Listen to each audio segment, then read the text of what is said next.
Tenders and Turntables by Reverend W. Awdry.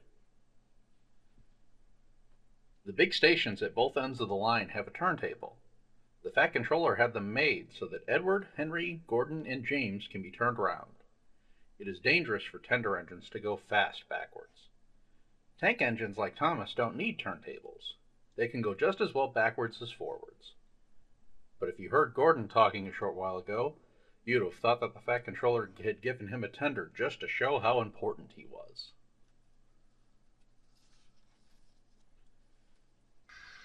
"You don't understand, little Thomas," said Gordon.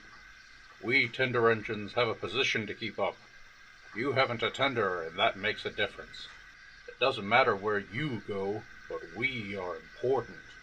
And for the Fat Controller to make us shunt trucks, fet coaches, and go on those dirty sidings, it's not the proper thing." Ed Gordon puffed away in a dignified manner. Thomas chuckled and went off with Andy's fireball.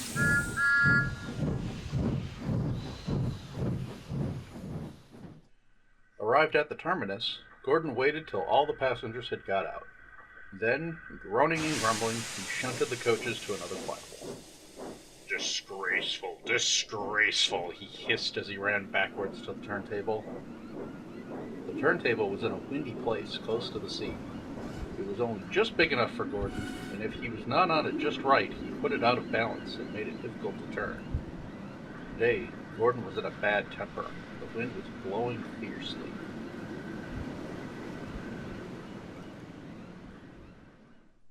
His driver tried to make him stop in the right place. Backwards and forwards they went, but Gordon wasn't trying.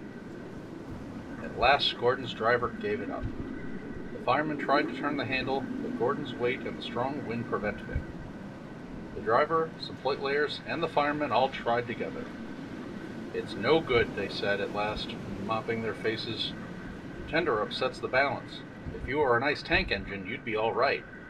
Now you'll have to pull the next train backwards."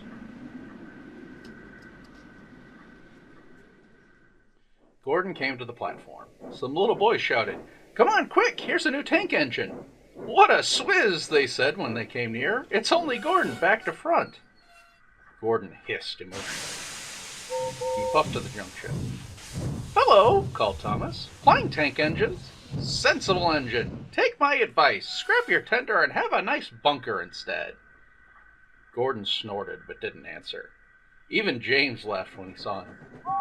"Take care," hissed Gordon. "You might stick too." "No fear," chuckled James. "I'm not so fat as you."